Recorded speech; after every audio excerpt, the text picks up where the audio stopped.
He's been mentioned in numerous legal journals and books and magazines and everything else. I'm not going to list all of them out. But again, one of the most generous people I've met. Thank you, John, so much for everything you've done for us. Get a copy of his book, John Fisher.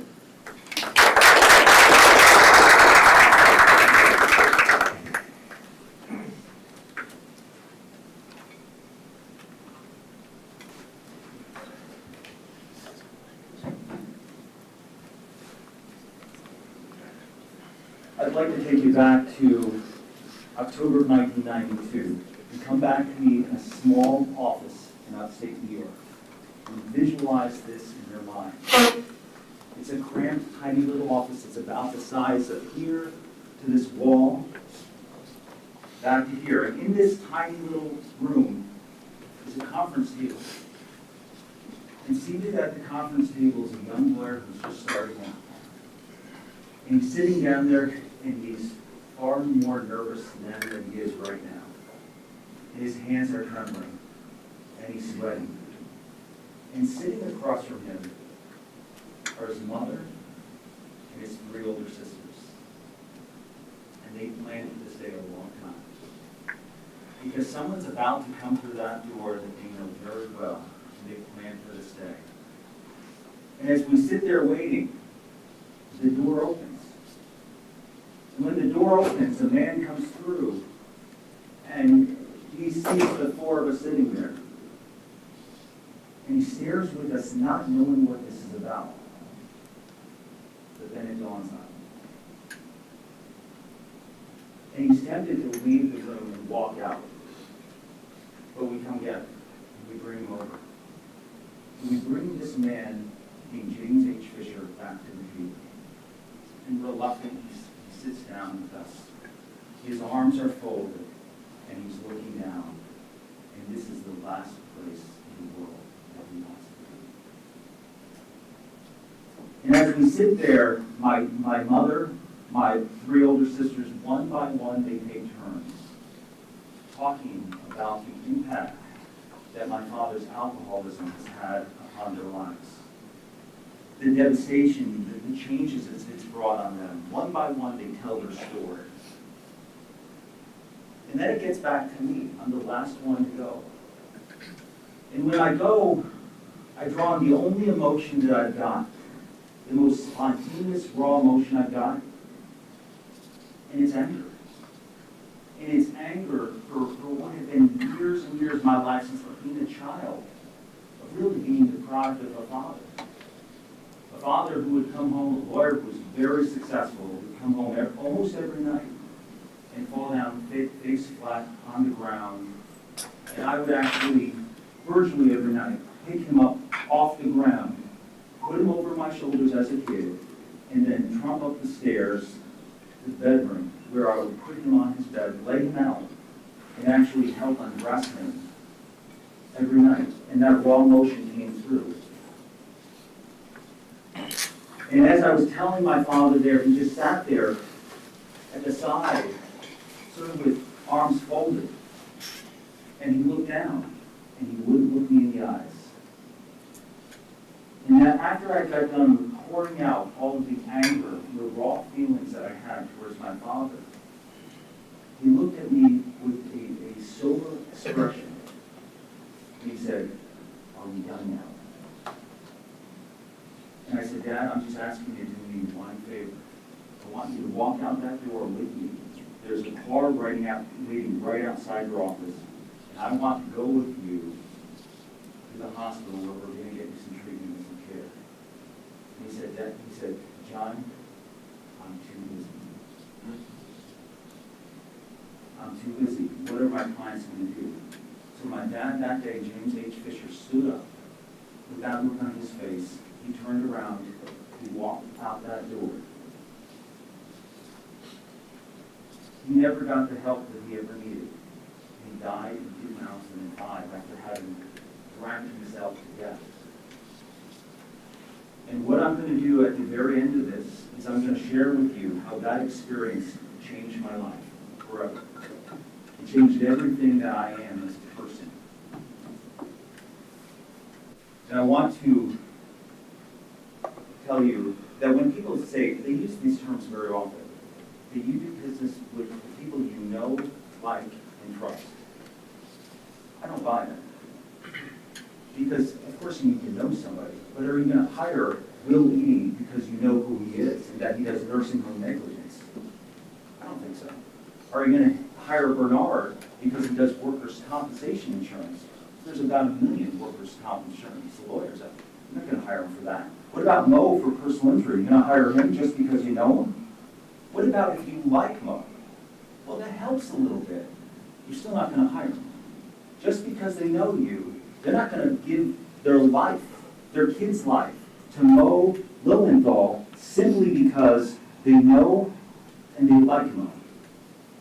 So the secret missing ingredient is one thing, and that's the third part of this: trust. Trust is the most valuable entity that you have. It's the biggest asset that you have as a lawyer. Trust when you know that your clients, they come to you and they see Jim Hacking is the one who's looking out for Muslim immigrants who are being rejected by society. I love and respect him for that. People know and like Jim because he's a good guy, but would they trust their life with him? Only because he shows the work that he does changing his life. That trust. How do you build that trust? As trial attorneys, we get up and we talk about our cases and we're very passionate. But juries see that all the time. That doesn't build any trust. You build trust when you give out your part of your soul. When you give a part of your heart out, something that no one else knows about you. Something that no one possibly can know about you. Because when you give out a part of your soul, you build trust in a way that nothing else could. And when you get that trust, that's when a guy like Mo will get a case involving somebody who's a paraplegic or a quadriplegic, and that family will trust you with their lives. Not because they know they like you, but because they trust you. I want to share a story about Seth Price. And Seth, I'm not going to let you look down at your phone. So I'm going to call you out, and I want to tell you a story of trust about someone who I've known and I like, but most importantly, I trust. So about a year ago, I talked to Seth for a long time about Blue Shark. And I said, Seth, you know I don't know anything about internet marketing, but it works for me. I just do crazy stuff, and it seems to work. And I was with a different webmaster, and Seth talked to me, and I said, Seth, I don't know a damn thing about Blue Shark. I don't know exactly what Nalini does. And you're asking me to take all this success I've had in internet marketing and just hand it over to you. And you know why I did that? Not because I knew anything about Blue Shark, because I trust Seth. And you know what? He invited me to his office about a week ago, and I was there. And I'm going to be in the back of this room because you guys should be up front. And I went to his office, and Seth showed me the link building department. And then he showed me Nalini. And one after one, every hour, a different person came in to see me.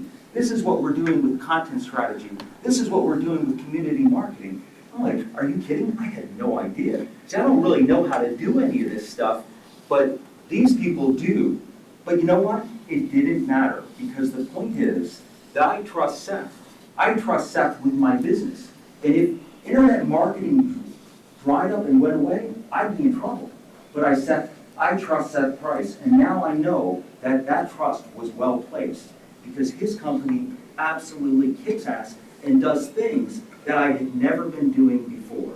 So I'm not just keeping the status quo. My website's going way up, thanks to Blue Shark, Nalini, and the team there. They are tremendous. And that's an example of this. Now, one of the things that really drives me totally nuts is that lawyers come to stuff like this and they want the shiny object. And I have to tell you, Annika is amazing. That community marketing, that's not a shiny object. That's something that everyone should be doing. It's absolutely incredible. But lawyers want the shiny object. But where do you get your best cases? And I'm going to take a poll right now. And I'm going to put every person in this room on the spot. And I'm going to give you 3 choices. Over here is choice A. Choice A is traditional media. Where do you get your best cases from? Traditional media is TV, radio, could be yellow pages, it could be newspaper ads. That's traditional media. Now, choice B is going to be internet marketing. That's pay-per-click, that's SEO, organic clicks. That's anything to do with that's non-traditional, okay? Choice number C is over here. And not only am I going to put you on the spot, I'm going to photograph you. Choice C is referral marketing. That's former clients, and that's also lawyer referrals. So let's start with choice A. How many of you get your best and most valuable cases from traditional media? Please raise your hand. Don't be shy. All right. Now I'm going to go over here to choice B. This is internet marketing. How many of you get your best and biggest cases from internet marketing? Seth Price, we've got a number of hands here. Tina, Chris, Daryl, Jim, Mike, thank you. So I'd say we got about 6 hands from choice B. Now we're going to go to choice C. How many of you get your best cases from referral? And that's clients and lawyers. Please raise your hand. Keep them in the air, and I am going to take the photograph. This is the power of referral marketing. Now we're going to break it down, and we're going to get a little bit more granular. Of those who get their best cases from referral marketing, we're going to divide it between A and B. A is going to be former clients, former or present, and B is going to be lawyers. How many of you get, of those who get referral marketing as your best cases, how many get your best cases from former or current clients? Please raise your hand. Okay, that's a big number. That might be about half the room. How many of you get your best cases from referrals by lawyers? Okay, so that's roughly a draw, it looks like. And Mitch, I saw you raise your hand a few times there, so. It's never A and B, John. Never A and B. So what exactly is the problem that we have with traditional media? Why is it that we don't get our best cases from that, it seems? Because the problem is, when you look at a billboard, number one, how many people actually looking at a billboard have the use of the services of that attorney? Very few have that need, right? And number two, if you had a catastrophic wreck, how many of you, think about it, if your spouse or your kid was severely disabled, how many of you would trust the life of your family member to some guy or female lawyer that you saw on a billboard? I know Morgan & Morgan in Alabama is everywhere, those big garish billboards. But my firm had a billboard for about, I don't know, 8 or 9 years. And I can tell you, as the person on the front lines of that law firm, we didn't get a single case from that billboard.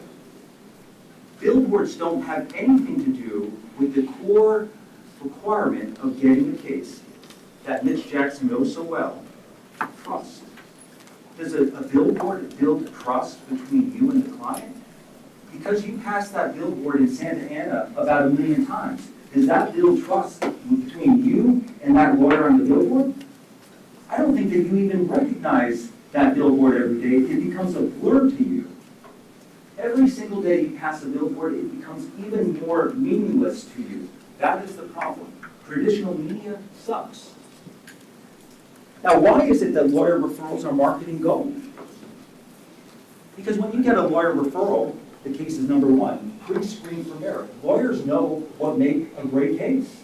They're not going to send you junk. If Mo sends me a case, there is going to be an analysis of liability, an analysis of the damages. He knows that you've got to have those things. People calling us through the internet, they don't have any idea what makes a good case. So it's pre-screened for merit. And even if we screw the case up horribly, it doesn't matter. Because the client's trust of Mo is passed on to me. They love Mo to death, and if Mo is endorsing me, that means that I've got the stamp of approval, and no matter what I do, I can't screw it up. But it gets even better. Mo's firm might be spending $1 million on that big, huge billboard in Huntsville, Alabama, or Birmingham, Alabama. I'm not spending a penny for that. So that massive law firm in Orange County, California has a $3 million marketing budget that's spending all this money for these TV ads. They're referring their work to Mitch. He's not spending a penny on any of that stuff. Now, of course, you've got a referral fee, and I'm grateful to pay out referral fees because that's how I stay in business. That's how we all stay in business. And you get a case, Mitch, that's worth $5.5 million because the person who sent it to you, they knew what made a good case. And they knew that that person never should have died like that, and it was a tragedy. This wasn't just some call in the dark. That person knew who you were, and they knew what you were doing. That is the most powerful type of case you can get, is a referral. Now, what I want to do is give you 5 pillars of referral marketing, but not for former clients, just for lawyers. And we're going to start with number 1. The most powerful thing that you can do, and I'm going to tell you the story about a call that I got when I was in Fairfax, Virginia. I was meeting with Ben Glass, as it turns out. And I get a call in this dumpy little hotel in Fairfax, and it's a referral partner in New York State with my the biggest personal injury law firm in the state of New York. And they call me. And it's a young female attorney who I've known for a long time. She says, John, you got to get to Albany. We got a case with a young guy who's in a coma because they overdosed him on anesthesia. And I said to her, that's a problem because I'm in Fairfax, Virginia. I can't get to Albany, New York. I mean, that's going to take at least a day or so. And she says, don't worry about it. I'll take care of things. So an hour later, I get a call back, and she says, John, it's too late. They hired the biggest name attorney in upstate New York, so it's over. See you later. I call the client. I say to the client, can you give me 5 minutes of your time? I just want 5 minutes. Let's just sit down. I'm very soft pitch, no hard sells, no problem. And I go to the hospital 2 days later, and I meet with the spouse, the mom, and I bring a copy of my book, The Power System. This has nothing to do with medical malpractice, this book. But I sat down in a very soft way. I explained what we could do to help them. And as I was leaving, they told me that the reason that they had hired the biggest name lawyer in upstate New York was because their niece is a paralegal at his law firm. So not only is this guy below me in way in terms of his name recognition, they've got a family member who works at his firm. I've got no chance. And as I leave the office that day, I leave the book on the desk, and I walk away. 2 days later, they call me. And they say, we're hiring you. I said, well, why is that? Can you share that with me? They said, because over the last 2 days, we've been staring at your book. And none of it really applies to anything you do. But in the very front part of the book, there are testimonials by lawyers.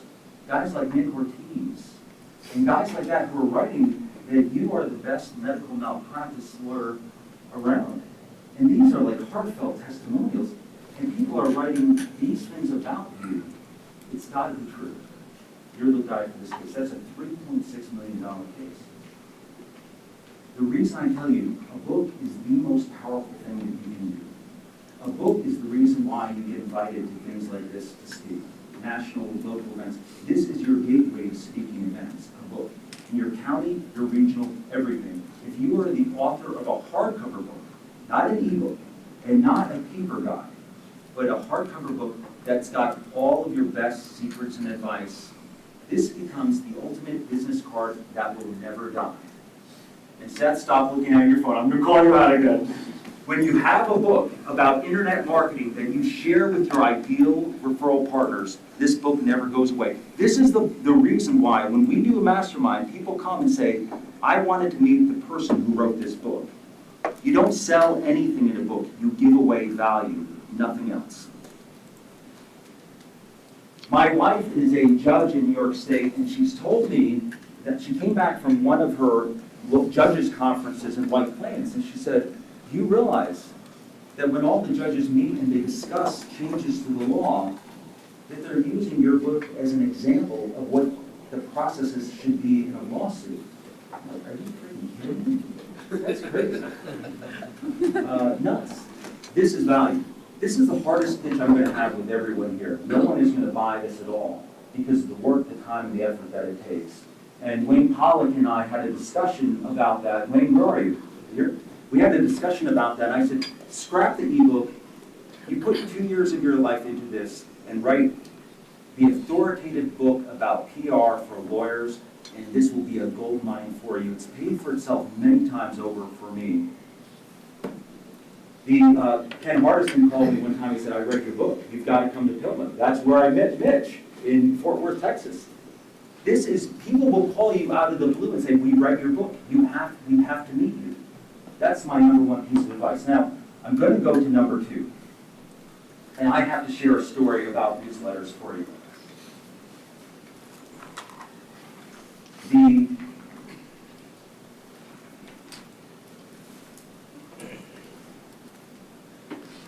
A newsletter was something that I came up with. I had seen many lawyers do it.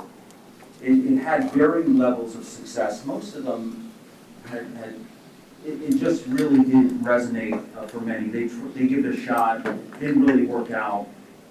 When you have a number of referral partners, like 400 or 500, you have to stay top of mind with them. And staying top of mind is not something that's possible, but if you have a newsletter that contains your personality, your advice, your family photographs, all the best stories that you have, that is gold, because what you're doing is you're scaling yourself. If you've got, let's say, 200 referral partners, let's say you've got 40 referral partners, this is how you stay in touch with them. This newsletter is perceived value because it costs you actual money. This costs $1.53. It keeps you top of mind. Don McClure gave me a huge kick in the ass the other day. He said, John, the next, all of these newsletters I do, what I do is I take the content and I boil them back into a book. And Don said, your next book is taking you 4 years. You need to get that out. You're not helping anyone unless you get that book out the door, the law firm of your dreams. And thank you for that motivation, because I really needed it. But this will keep you top of mind with your referral partners. In the email newsletter, Jim talked about it. You want to stay top of mind. You build that email following and you nurture and cultivate it with weekly emails. Mitch does a very nice job with that. I send out an email newsletter on ultimateinjurylaw.com. But you're nurturing and feeding your tribe with newsletters, print and email. Mitch uses one that's provided by AAJ. That's good. Frankly, I wouldn't recommend it, but it works for Mitch. What Don does is stories about his wife, about how they met, their marriage. That works for him. That's great. I try to nurture you with my best tips and advice for marketing and managing the law firm. I've had lawyers come back to me and say, we keep every one of your newsletters. We put them in a binder and we reread them over time because you're giving us value. And by the way, if anyone here wants to be on the mailing list, just give me your business card and you'll be added. There's no charge. You go to ultimateinjurylaw.com, you can get the weekly email newsletter. That's free as well. The third thing I want to share with you is speaking. Now, there is nothing you will ever do better in your career than one-on-one speaking. What I have is an event that's called the Jury Project. The Jury Project is where I put on focus groups for other attorneys. So, for example, Mitch, if you had a big case and you and I are talking, I've got this really tough case. It's an excessive police brutality case. I said, that's interesting. How about we do a focus group together? And I'll tell you what, I will pay all of the expenses. I'll get everything set, video, audio, the whole deal, and I'll invite lawyers to watch you present your case, and then I'll videotape the jury deliberations, separate jury deliberations, and we'll give you feedback on the best way to present your case. chances are you're going to say, that sounds pretty good. And the next 5. Yeah, exactly. So here's the thing. Andrew Finkelstein, Seth knows well, is the founder of, well, one of the biggest personal injury law firms in the state of New York. And I didn't know Andrew from anyone. And so I called Andrew one day and I said, hey, I've got this jury project. Why don't we put on a focus group highlighting your firm in one of their cases? And Andrew said, man, I do focus groups. I got mini courtrooms. Don't waste my time, kid. And I said, Andrew, just give me one shot. So he said, okay. He brought a couple of his partners, and Andrew didn't show up. But we put it on for the County Bar Association, and we featured one of Andrew's firm's cases. And his partners went back and they said, Andrew, that was a hell of a deal. We got a ton of value from the jury project. And so Andrew... Can I just add that since you did that with him, he has tripled down and has an entire program, modeled after what you started. Yeah. Thank you. And we got back, and so that led to a lunch with Andrew. I said, listen, let's just talk. Let's hang out. He said, I'll tell you what, we don't do medical malpractice. We'll give you a flyer on a case or two. Just see how you do, kid. And so one of the issues, we didn't have an issue with that. Once we get a case, and just like you, Chris, once you get a case, you can demonstrate how good you are and how you're great, Mike and Nick, at handling cases, and Scott. This is where we need that introduction, though. And how do we get it? That focus group and meeting one-on-one with Andrew Finkelstein, that opened up. So a 70-attorney law firm, the biggest PI firm in upstate New York, they're sending a good chunk, if not most of their malpractice work to my firm, a small solo practice in upstate New York. That's through the power of speaking and the power of one-on-one communication and building those relationships. Mitch once said to me, I hate the term marketing. I like relationship building, and I could not agree more. Because it's really not marketing, it's having relationships with prominent, influential people who can send you not just one case, but a case over and over again. So what is the value? I tell people, we have in my firm over 300 referral partners, but you want to know something? 80% of our revenue is derived from 4 lawyers. 80%. What that means is there's 4 lawyers who don't just send us a single case here and there. It's every single week, a pipeline of referrals coming through. And identifying for you who those people are. Who are those lawyers who send you case after case after case? I'm going to go right now to the 4th pillar of referral marketing. Building. Yes. Now, one of the things I wanted to share with you before I do that, the power of speech. One of the things is when you talk to a jury and you talk about the merit of your case and why your client should not have these sacral pressure ulcers or why the elopement should not have occurred in the nursing home, they're zoning out. But if you share with them something that comes from your heart, your soul, and something that's unique about your client, something that just no one has ever shared before in your life, that's where you build the trust and the rapport.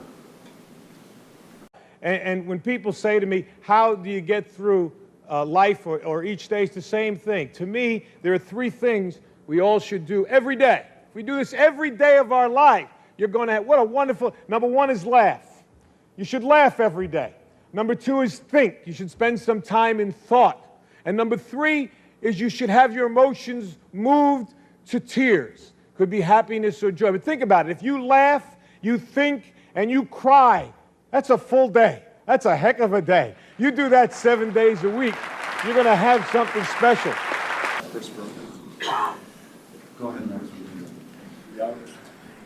Now, just to give you a little bit of background, Jim Valdano in 1993 was dying of cancer. His body was racked. He was gaunt and emaciated. He had nothing left. And they asked him to speak at an XP speech about as a promotion. And what he did was he gave the greatest speech that I've ever heard because he bore his soul. He shared everything, his heart, not just his mind. He didn't try to give you statistics or data. He didn't try to give you a fancy PowerPoint. He tried to share with you everything that he had, knowing that he was about to die. And please.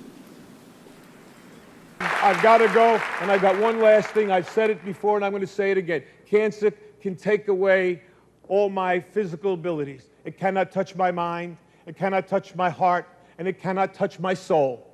And those three things are going to carry on forever. I thank you, and God bless you all. So, you couldn't hear that very well, but the one thing I want to share with you is that he said, cancer may take away my body. It may take away my physical abilities, but it will never touch my heart, it will never touch my mind, and it will never touch my soul. And those three things will live on forever. That's powerful stuff, because what he did with you is he shared a piece of his soul, part of his innermost being, and he put it all out there. And Will, if you did the same thing with the jury, you put everything that you have out there, that's where trust begins, and that's where it forms. And that's where people who have no idea who you are start to trust every word that you're telling them. I want to move on now to the fourth pillar, which is called building your tribe. And I want to share with you a group of lawyers that I meet with. And Will, I know that you have some exposure to this as well. Trial Lawyers College is a great group run by Jerry Spence. And I'm active on a monthly basis with Trial Lawyers College. And what we do every month is we do workshops where we practice opening statement, cross-examination. Because even as trial lawyers, we're rarely in a courtroom, and it's good to get this practice. What we do is we share with each other stuff about ourselves, our fears, our failures, our vulnerabilities, because that's where trust builds. And the reason I'm telling you this, when you build a tribe, is that there's about 50 to 70 lawyers, just like Legal Minds, and you see the bonds of the people from Legal Minds just at this group, and they build this strong bond, and what those 50 to 70 lawyers, where are they sending their malpractice work to? Every one of them on the team. That's 70 evangelists out in the field who are looking to send you back their work. And it doesn't stop there. Legal Minds. Mo calls me with cases in Alabama. I'm now admitted in Alabama. He sends me cases. He says, John, here's a fact pattern you might want to look at. That's how we roll. That's how people in a tribe roll. We look out and we protect each other. And Mastermind experiences the same thing. Guys like Price, I mean, what a generous guy. He invites me to go fishing in Louisiana. It's like, that is incredible. We look out for each other and we build our firms together. We can't do this alone.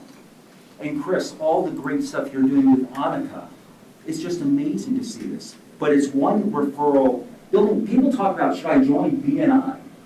My opinion, hell no. Because what good is that, just being with a Better Business Bureau or the Chamber of Commerce? That's a waste of time for me. But if I'm sitting down with guys like Bernard and Mo, and we're talking about our cases, and we're cross-referring workers' comp, and PI, and med-mal, that's marketing gold. The gold lies in the tribe that you form, and in my view, no one has done a better job of forming the tribe than the man that's right here. He has formed a tribe, and he's built it around trust, and he's built it about sharing with guys like you, Guy DiMartino, and people who are now previously scared to death, like me, to share stuff, are now sharing crazy stuff about my father's impact of alcoholism on my life, because you gave me permission to do that, and I appreciate that. And I want to tell you that when you have the opportunity to be around people like Mo and Bernard and Daryl and all the great people here, that tribe will nurture and support you. And Alicia, they'll back you, and they'll get behind you, they'll cross-refer, your business grows. And when you're doubting yourself going to trial, when you're shaking, you're nervous, these are people you can open up with and tell them that. The power of a tribe is extremely powerful. Getting around people who are influential and prominent and can send you case after case after case is very powerful. I want to talk about the fifth pillar of referral marketing. It's called random acts of kindness. And this came from our mastermind, and I'm going to share it with you. Craig Goldenfarb, an attorney in West Palm Beach, Florida, started from one guy to 52 employees. And we said to him at a mastermind, Craig, how did you do this? And he said, very simple. I met with one prospective referral partner every week for lunch. And I had one lunch date with a current referral partner. And I had one lunch every week with an employee. That's all I did. Because when you break bread over lunch with somebody who's a prospective or current referral partner, trust builds. We talk about the Yankees. We talk about Alabama football. We talk about Vanderbilt football. That trust builds through breaking bread with guys like Mike Del Signore, talking about, from being in Boston, he's a Yankees fan. So we build that common trust and bond. He won't admit it in Boston, I know that. We build that trust. Breaking bread, as simple as this is, and my challenge to everyone in this room, because I highly doubt that anyone will do this, is take my challenge. Set up a lunch date with a prospective or current referral partner. Sounds simple, sounds basic, it's absolute marketing gold. You do this one thing and your business will skyrocket. You do it for a year, it's unlike anything that you'll ever do, because if you and I talk about sports or your family or your kids, that bond establishes in a way that nothing else can. I've had lawyers send me cases from big law firms, and I always insist that we have lunch, we break bread, and we do that because there's nothing better. The best thing, one of the best things that I've ever done in my practice was an annual party for lawyers. And it's such an simple and easy thing.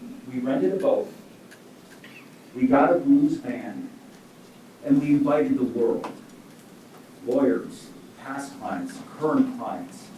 We called it the Blues Cruise, and I had an amazing blues performer play. And one of our clients was dying from cancer, prostate cancer at that time, and he brought his kids. His name was Arnold Elliott. And Arnold Elliott sat there, and he came to the stern of the boat with me, and we were in private. And his family was up near the bow, and Arnold was at the time in great pain, and he just had really months to live. And he put his arm around me, and he said, John, I never knew that you thought of us as friends. I'll never forget that. And then you know what I did? A little soft touch is, and I do this for our clients now, at the end of their case, I take a photograph. I frame it in a gold framed portrait of them and I at an event, smiling. I keep one for my firm, and I hand deliver one gift round. And when Arnold Elliott passed, I call every client on their birthday to wish him a happy birthday. And I said to Pat, Tricia Elliott, I said, how are you doing? Happy birthday. And she said, John, the photograph of you, Arnold, and I, is hanging in my kitchen, and I'm looking at it right now. How is it better to stay in somebody's life than to do something like that? It might seem very small, but that client is thinking of Joshua every single time they're breaking bread in their kitchen. What is better than that? And they're thinking about that bond. And other people may think that lawyers are slime, but not these people, because their lives were changed. And yet we did talk about it earlier, about how sometimes clients will forget you. Tyson, you might handle a case where you get an amazing result for a client, and we have to admit this. They're not going to even remember what your name is 2 weeks later. That's a fact. Clients don't remember me. They forget me. It could be a huge recovery. Doesn't matter. They forget me. But if you put that framed portrait in their kitchen of you and them together, they'll remember you every single meal. The fifth pillar of referral mastery also has to do with writing simple things, handwritten notes every single day. I think Tyson, maybe you were sharing this with me, just writing a little note, because I get handwritten notes now. I haven't thrown a single one away.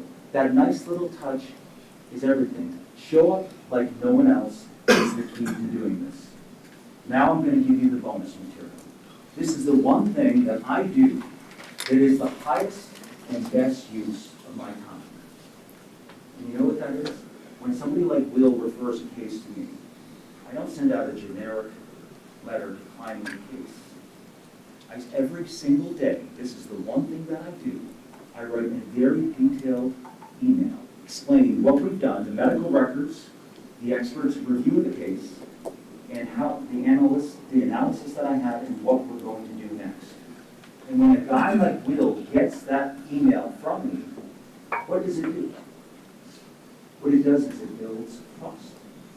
Because it builds trust because Will knows that I did something with this case. I didn't just brush this off.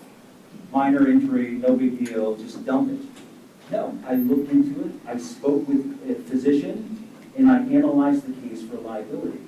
I'm building equity and trust with you. And the report that builds what I'm doing in this process is I'm guaranteeing that the next case that Will Eady has is going to come to my firm. That is the highest and best use of my time, and no one does it. Because Michael McCready in our mastermind said, you know, I refer cases and nobody ever tells me what's going on. I'm pissed. And Seth, I'm sure that your firm, you refer work out, it's like, we never hear back from these lawyers.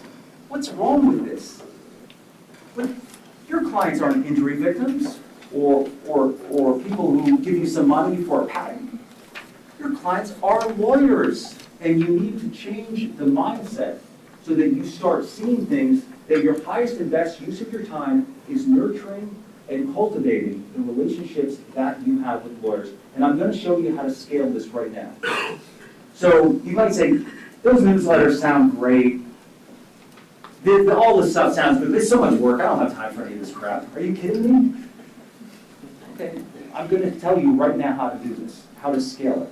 You write one column. You contact the executive director of your local county bar association. Take him or her to lunch. Then what you do is, in Birmingham, you say, I would like to write a column. Can I show you one of my articles? They say, most of the time, they'll say yes. We'll accept your article for publication in Birmingham. Then you go to outside of Birmingham, maybe Anniston. You say, I'd like to write an article for Calhoun County Bar Newsletter. No problem. You scale yourself. And you take within a 90-mile region every bar association that has a print newsletter, and you offer to write a column, and you repurpose the same column for every organization. If there's 4,000 lawyers in Albany County, and then there's 5,000 in Westchester County, you're scaling yourself among each bar association, and that only requires a single article. If you want to speak, you don't just have a speaking event. You know you do. You go to the county bar executive of the bar and you say, I've got a speaking event about internet marketing that I'd like to share with all of your members. And then they say, oh, by the way, I picked a date, it looks like you're free and I'll pay for everything, all the scaling credits and everything. 9 times out of 10, those county bar association directors will say, yes, we'd love to have your project here. And then you're speaking in front of 70 to 80 lawyers and you have the stamp of approval of the county bar association, and they're promoting your event, and you can do it virtually free because the audio video people, they will do it for free in return for an endorsement of their services at the event. You do all of that stuff, it's practically free, and you've got the county bar, you've got the regional bar. I've spoken for the New York State Bankruptcy Association on marketing and management. You can speak for anyone on these topics, but you have to do the outreach, and you have to make them know that you have a speech ready, you're willing to do it, and you build your relationships through that process.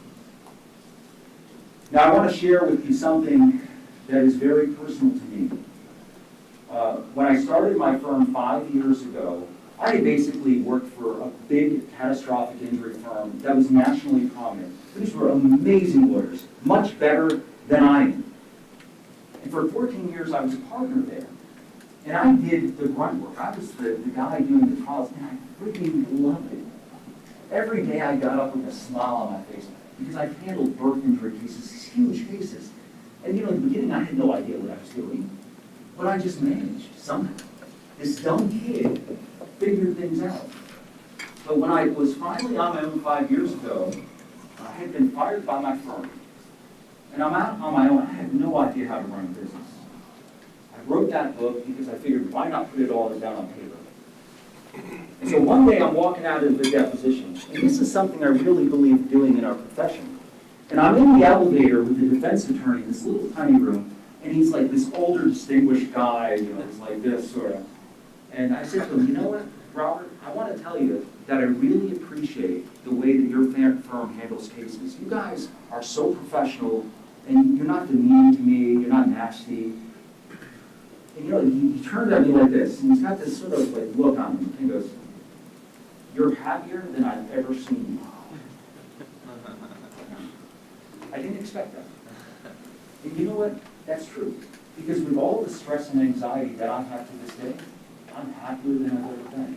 Because when we work late nights to midnight or 1 a.m., or we write those articles, we're doing it for our families.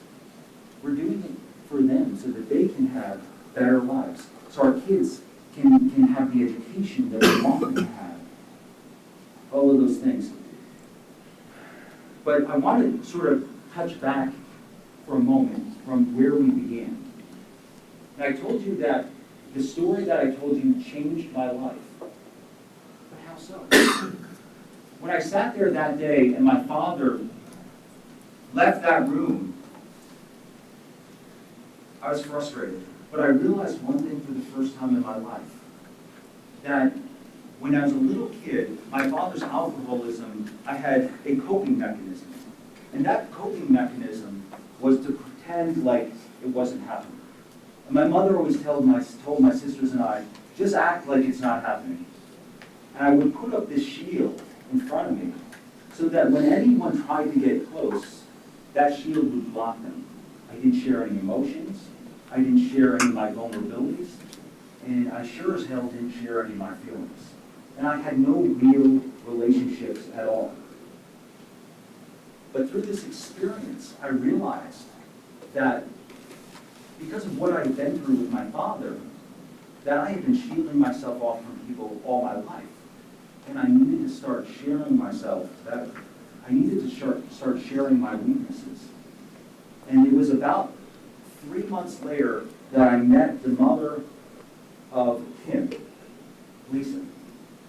And we met, and I started sharing with her all the crazy stuff in my life. And for the first time ever, I realized she wasn't laughing at me. I was like, this might be okay.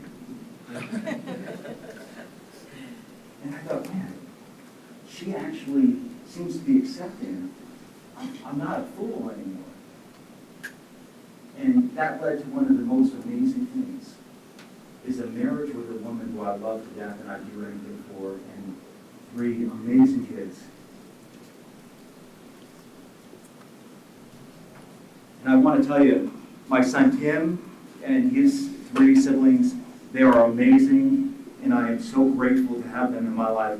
I'm so grateful for you, guys like Chris and Gretchen, for being here, and Annika, and sharing with me your son and your story with Bruce, because it is so powerful. And these stories, they change our lives. They really do. Now, I do want to share my dad's final moments with you. He's on his deathbed. And his body at that time, he didn't have a breath, and he was in the intensive care unit. There's basically, he's totally hooked up. There's lines all over his body, here, and he's hooked up. And I'm by his side, and I'm just standing there talking to him. And he just does not even respond to anything that I have to say. But as he's there, he's just looking up at the sky, and I said, Dad, is there anything I can do for you? He barely opened his eyes, and he said, I regret I didn't spend more time with my family.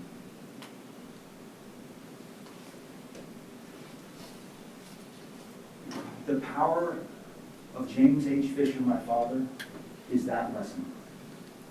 That as important as our practices are, the best thing that you can do, and my gratitude, is the time that I have to share with my wife and kids. That is the most important thing that we do. So when we learn about internet marketing from brilliant guys like Will Eby, who's so much more smarter than I, and great guys like Mo. And the bottom line here is our families are what count most. Cherish and nurture those times with them. Give them everything that you've got. And I'm going to share one little tip before I go about public speaking. I hope that you use this. There is one foolproof way, and I'm not going to tell you what it is right now, but I'm going to demonstrate it for you, okay? I'm so grateful right now to have had the opportunity to speak at this amazing conference. Jim and Tyson, their podcast is absolutely phenomenal. I listen to almost every episode. I get so much great value from them. And I know the amount of work that Tyson and Jim put into this event to bring people from all across the country here. It takes months to do this. It really does. It's what I would like to do as a sign of gratitude from all of us. I'd like you to stand up. And I'd like to give, no, Tyson, you sit down, take your stand up. I'd like you to give a round of applause to Tyson.